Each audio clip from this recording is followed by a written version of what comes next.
Hello everyone, welcome back to my channel again. It's me Zena Fatma here. Earlier we have explained three paragraphs of this poem Ode on a Grecian Urn. Now we are going to explain the last remaining two stanzas. So let's start from the fourth stanza. Who are these coming to the sacrifice toward green altar, O mysterious priest? Lead us thou that heifer lowing at the skies, and all her silken flanks with garlands dressed. What little town by river or seashore, or mountain built with peaceful citadel, is emptied of its folk this pious morn, and little town the streets forevermore will silent be, and not a soul to tell why thou art desolate can ever return. Okay so देखिए, अब जैसे कि आप देख चुके हैं starting के three paragraph में कि जॉन कीट्स डिस्क्राइब कर रहे हैं उन पिक्चर्स के बारे में जो कि अर्न पर पिक्चराइज हैं। तो यहाँ पर अब नेक्स्ट पिक्चर की तरफ आते हैं। वो who are these coming to the sacrifice, ये लोग कौन हैं जो सेक्रीफाइस करने के लिए आ रहे हैं। तो व्हाट ग्रीन अल्टर और मिस्टीरियस प्रीस्ट, क्या दिखाया गया है, मतलब कुछ लोग हैं जो सेक्रीफिशियल सीन अल्टर होता है जहाँ पर सेक्रीफाइस किया जा रहा है, वो वहाँ पर आ रहे हैं। और मिस्टीरियस प्रीस्ट, मिस्टीरियस कहते हैं बहुत ही ज़्यादा कोई सीक्रेट प्रीस्ट टाइप बताया है, क्योंकि वो क्या आ रहा है, लोगों के साथ आ रहा है और सेक्रीफाइस करने के लिए आ रहा है। आगे बता रहे हैं, लीडर्स दो that heifer lowing at the skies, lead कर रहे हैं किसको, heifer, heifer mean cow, lowing at the sky, वो कहाँ देख रही है, स्काई की तरफ देख रही है, कौन, cow.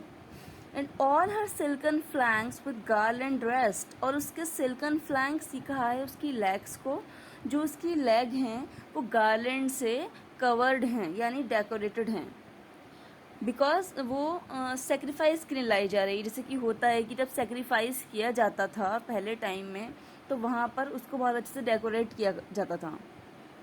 What little town by river or seashore or mountain built with peaceful citadel is emptied of its folk this pious morn? फिर पोइट कह रहे हैं कि कौन से लिटिल टाउन जो नदी के किनारे है या फिर माउंटेन बिल्ट बना हुआ है जो कि पीसफुल सीटाडेल, सीटाडेल फोर्ट को ही कहते हैं, तो वो भी सब एकदम शांति है, वहाँ पर एकदम खामोशी है। एम्प्टीड ऑफ इट्स फोल्क, और लोगों से खाली हो गया है। वो क्यों खाली हो गया है, क्योंकि ये सब लोग जा रहे हैं सेक्रीफाइस करने के लिए। और फिर कह रहे हैं दिस पायस मॉर्न, ये बहुत ही ज़्यादा पायस और बहुत ज़्यादा पायस मॉर्निंग है, क्योंकि ये सब लोग सेक्रीफाइस के लिए जा रहे हैं। ये इनका कोई एक रिलीजियस रिचुअल है जिसको ये परफॉर्म कर रहे हैं। और फिर कह रहा है पोइट की, और ये जो यहाँ पर साइलेंस है ये फॉर एवर रहेगी, हमेशा ही यहाँ पर इतनी साइलेंस रहेगी। ये टाउन जो है ये पूरा का पूरा खाली हो जाएगा for ever. And little town, thy streets forevermore will silent be, and not a soul to tell why thou art desolate can ever return. Again he is saying the same thing कि जो little town है और जो streets हैं इसकी town की, वो silent हो जाएंगी, कोई एक सोल भी नहीं होगी बताने के लिए कि जो ये अर्न की वो है, क्या कहते हैं, आर्ट है, ये इतनी ज़्यादा डिजोलाइट क्यों है, इतना ज़्यादा ये लॉन्ली क्यों है, और ये लोग कभी नहीं लौट कर आएंगे। और ना ही यहाँ पर जो ये चीज़ है, जो रियलिटी नज़र आ रही है या फिर जो लाइवलीनेस नज़र आ रही है, वो चीज़ यहाँ पर नज़र नहीं आएगी। क्यों नहीं नज़र आएगी, क्योंकि ये सब जो है पिक्चर में बनी हुई है। और समवेयर पोइट का इस तरफ इशारा है कि रियलिटी जो है वही सब कुछ होता है। आप चाहें पिक्चर्स में, इमेजिनेशंस में कुछ भी करना, but we have to face and we have to come back to harsh reality of life. Let's go to the last and fifth stanza of this poem. O Attic shape, fair attitude, with breed of marble man and maidens overwrought with forest branches and the trodden weed. Thou silent form dost tease us out of thought, as doth eternity, cold pastoral.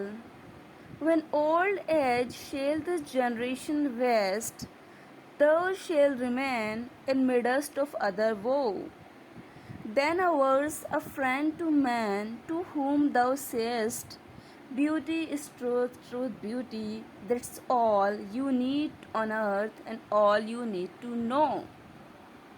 देखिए again he is addressing earn और attic shape. Attic का मतलब Athens होता है, Athens जो कि capital है Greek की, और शेप अर्न की शेप को कहा गया है। Fair attitude with breed. Breed क्या है यहाँ पर डिज़ाइन बना हुआ है अर्न के ऊपर, इंटरलेस डिज़ाइन है, उसी को कहा है इन्होंने। क्या बना हुआ है उस डिज़ाइन में? ऑफ मार्बल मैन, मार्बल के आदमी बने हुए हैं। मैडन्स गर्ल भी वहाँ पर डेकोरेटेड हैं मार्बल से। With forest branches and the trodden wheat, और उन्हीं पिक्चर्स में दिखाया गया है फॉरेस्ट की ब्रांचेस हैं और एक तरह का रोड है, या मतलब फॉरेस्ट है जहाँ पर लोग चल रहे हैं। Thou silent form dost tease us out of thought as doth eternity. Thou you silent form, यानी कि अर्न को कहा है साइलेंट फॉर्म, तुम टीज आउट करते हो हमें एज डथ एटर्निटी, यानी हमेशा ही रहने वाले हो तुम, बिल्कुल इसी की इसी तरह। लेकिन अगेन वो क्या कह रहे हैं आगे? Cold pastoral. पास्टोरल कोई भी कंट्री लाइफ होती है, कोल्ड कह रहे हैं। देखिए अब जो पिक्चर्स होती हैं, आप पिक्चर्स को देख लें, ठीक है वहाँ पर सब कुछ है, और कभी कभी बहुत सारी पिक्चर्स जो होती हैं बहुत लाइवली होती हैं, बिल्कुल ऐसी लगती हैं जैसे रियल हैं। बट क्या है यहाँ पर उन्होंने कहा है इसको कोल्ड, क्योंकि कोल्ड आपने देखा है जो कोल्ड है वो कोल्ड एंड डेड जैसे कि एक फ्रेज़ यूज़ किया जाता है, यानी कि जिसमें कोई एक तरह से लाइफ नहीं होती है। तो ऐसे ये अर्न को कह रहे हैं। यहाँ पर एक तरह से ये दिखा रहे हैं कि जो इमेजिनेशन होती है या फिर जो आर्ट होती है, some time it's not like reality. When old age shall this generation waste, thou shall remain in midst of other woe. फिर again he is addressing earn कि जब ओल्ड एज क्या होगी वो ख़त्म हो जाएगी, जो आज जनरेशन है वो ओल्ड हो जाएगी, और तो क्या होगा कि thou shall remain midst of other, वो तुम जो रहोगे, यानी कि अर्न कहाँ रहोगे? लोगों की परेशानियों में, वो में, सैडनेस में। Than ours a friend to man, to whom thou sayest beauty is truth, truth beauty. A friend to man, और तुम क्या हो गए? कंसोलर हो गए इंसान के लिए। यानी कि आप देखिए कि सब कुछ ख़त्म हो जाएगा, everything would vanish, human life जो हो जाती है वो ख़त्म हो जाती है। इंसान का एक लाइफ जो है उसका एक सिस्टम है कि पहले child and then young and then old, लेकिन ये अर्न तब भी वहीं का वहीं रहेगा और ये लोगों के लिए कंसोलर का काम करेगा, ये लोगों को कंसोल करेगा। लोग इसको देखकर इस चीज़ के लिए अपने दिल में सोचेंगे कि मतलब कोई बात नहीं, आर्ट तो परमानेंट है, आर्ट तो रहती ही है। दैट फिर कह रहे हैं होम दाउ सेस्ट, और तुम लोगों को अपने ज़रिए, यानी कि उसको देख करके, अर्न को देख करके लोग इस चीज़ को रियलाइज़ करेंगे। Beauty is truth, truth beauty. Beauty क्या है? सच्चाई है, और सच्चाई ही ब्यूटी होती है, सच्चाई को ही ब्यूटी कहा गया है। That's all you. और ये जो देखिए beauty is truth, truth beauty जो है, ये मोस्ट सेलिब्रेटेड लाइन है जॉन कीट्स की इस पोएम की, और मोस्टली प्लेसेस पर आपको ये मिलेगी, और ये बहुत ही कॉमन है, जिसमें यही बताया गया है कि ब्यूटी क्या होती है। ब्यूटी एक्चुअल में सिर्फ वही नहीं होती कि आप आर्ट में, इमेजिनरी थिंग्स में ढूंढें। जो ट्रूथ होती है, सच्चाई होती है, हार्श रियलिटी होती है, हम उससे स्केप नहीं कर सकते हैं, ठीक है। तो हमें कहाँ मिलेगी ब्यूटी? ट्रूथ में हमें ब्यूटी मिलेगी। That's all you need on earth and all you need to no.